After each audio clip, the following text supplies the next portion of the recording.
আসসালামু আলাইকুম সবাইকে। অনার্স চতুর্থ বর্ষের শিক্ষার্থীবৃন্দ সবাই কেমন আছো? আশা করছি সবাই অনেক বেশি ভালো আছো।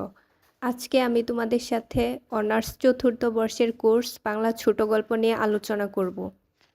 এই ছোট গল্প মূলত 4 জন লেখকের 32টা গল্প তোমাদের পাঠ্য অন্তর্ভুক্ত। তাদের মধ্যে প্রথমত হচ্ছে মানিক বন্দ্যোপাধ্যায়, দ্বিতীয় নারায়ণ গঙ্গোপাধ্যায়, তৃতীয় সৈয়দ ওয়ালিউল্লাহ এবং চতুর্থ আখতারুজ্জামান ইলিয়াস। 4 জন লেখকের 8টি করে মোট 32টা গল্প তোমাদেরকে পড়তে হবে। আমি এখন সিরিয়ালি তোমাদের সামনে 32টা গল্পের নাম উল্লেখ করছি। প্রথমত মানিক বন্দ্যোপাধ্যায়ের 8টি গল্প হচ্ছে প্রাগৈতিহাসিক, সিঁড়ি, সরীসৃপ, কুষ্ঠরোগীর বউ, সমুদ্রের স্বাদ, আজকাল পরশুর গল্প, হারানের নাথ জামাই, ছোট বকুলপুরের যাত্রী। তারপর হচ্ছে দ্বিতীয় নারায়ণ গঙ্গোপাধ্যায়। নারায়ণ গঙ্গোপাধ্যায়ের গল্পগুলো হচ্ছে বিতংশ, হার, পুষ্করা, বনজোছনা, দুঃশাসন, ইতিহাস, তিতির, রেকর্ড।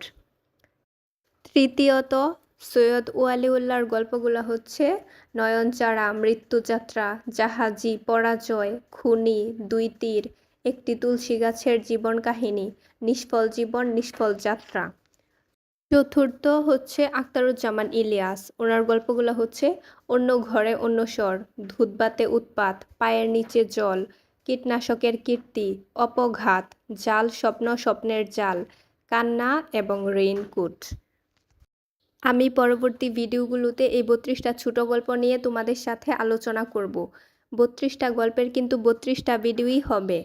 আশা করছি তোমরা সবাই অনেক বেশি উপকৃত হবে। সো তোমরা সবাই আমার ইজি বাংলার টিপস চ্যানেলটিকে সাবস্ক্রাইব করে আমার পাশেই থাকবে। সবাই অনেক বেশি ভালো থেকো। ধন্যবাদ সবাইকে।